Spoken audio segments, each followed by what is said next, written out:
Hi, I'm Marian from Sweetopia.net. Today I'm going to be showing you how to make royal icing for gingerbread houses. I used to get really frustrated when I'd make my houses because the walls would always fall down, the icing was too runny, and I experimented and finally found a recipe that really works. I tweaked it a little bit and added a little bit more of cream of tartar, which I'll talk about in a second. And yeah, this recipe is amazing. It's like a sweet edible glue. So I hope you have fun decorating your houses too. So let's get started. First of all, I'm going to be using the KitchenAid Ultimate Mixer here. It's got a 7-quart bowl, which is really amazing if you want to do large quantities of icing or anything else. The 7-quart, just to compare, it looks like this beside the 4-quart. This is from the Artisan mixer that I also have. So basically I would make one batch of the icing in here. You could fit 2, but it'd be a little bit messy. But today I'm going to be making 2 batches in this one to save me time, because I'm making a lot of houses.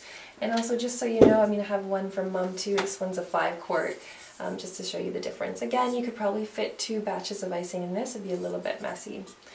If you don't actually have a KitchenAid mixer and only have a hand mixer, you can still make the recipe.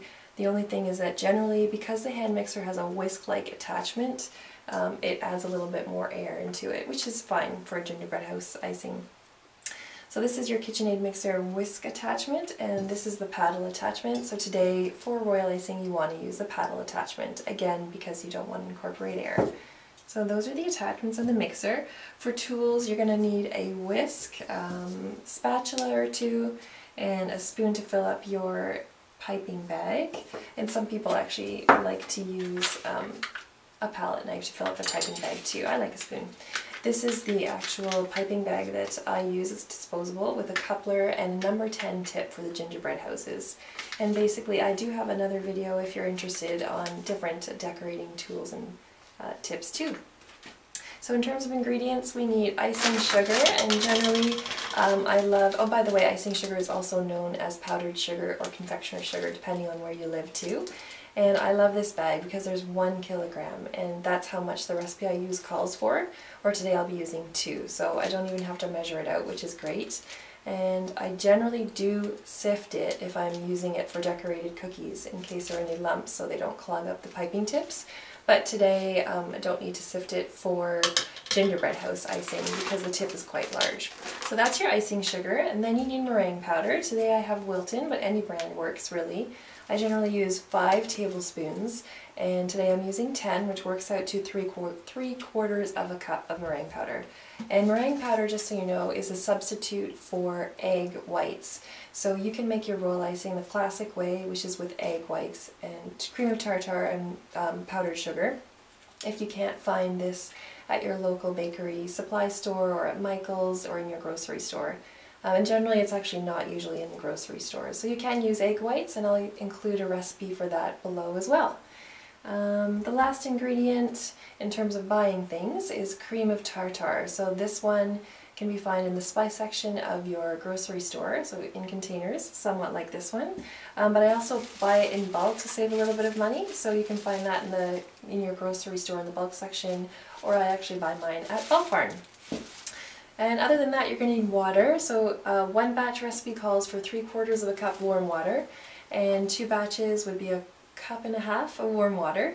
And if you're doing a royal icing for decorated cookies, I generally add more water at the end of mixing to get the right consistency that I like. And if you're interested in that type of decorating, I have a video on finding the right consistency too. So that's that. I think we have all the ingredients and tools that we need. Let's start making the icing.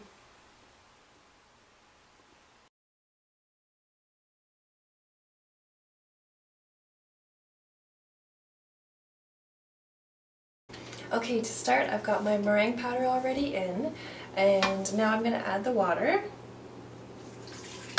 And it's important to whisk out all the lumps because you don't really want to have the lumps in your icing, especially when you're doing decorated cookies. So what you want to do is whisk this for 30 seconds until the lumps are all out. So it looks like that first.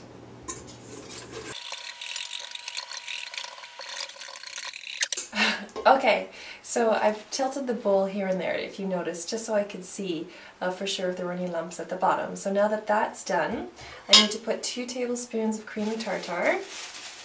And just so you know, the cream of tartar acts like a stabilizer. So basically, it helps the icing dry faster, and it helps it dry a little bit harder, which is why I don't put as much in my royal icing for decorated cookies recipe. So in that one I only put 1 teaspoon for 1 batch, and this one I was putting 1 tablespoon for 1 batch, and 2 for 2 batches. So anyways, now you mix this for another 30 seconds until there's no lumps left.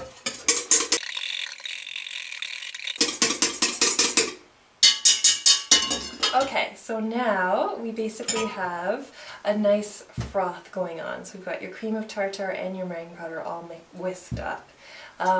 Some people at this point like to slowly pour the icing sugar in. I find it works just as fine if I pour everything in and all at one time. So here we go. So if you remember, I have 2 kilograms. So basically there's 1 bag.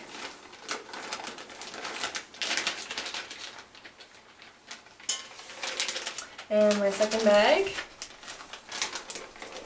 is going to make a lot of icing for those gingerbread houses. I won't even have to make it again.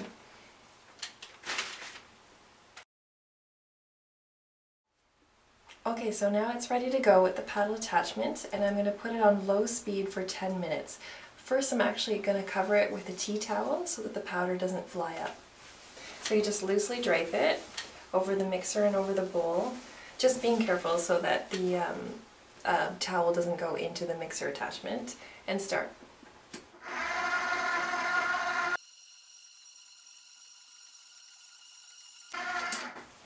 So you can see at first, I don't know if you can kind of see it, it looks a little bit thick, and it's got, you know, a little bit of a soupy look to it, but if you mix it for 10 minutes, it actually gets thicker and to the consistency that we want it for a gingerbread house.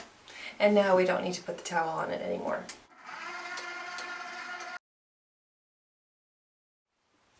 So this is what the icing looks like after 10 minutes of mixing. When you put in a spoon in it and lift up, there's like a stiff peak. The icing stands up straight. It's really, really stiff, and it's like a sweet edible glue.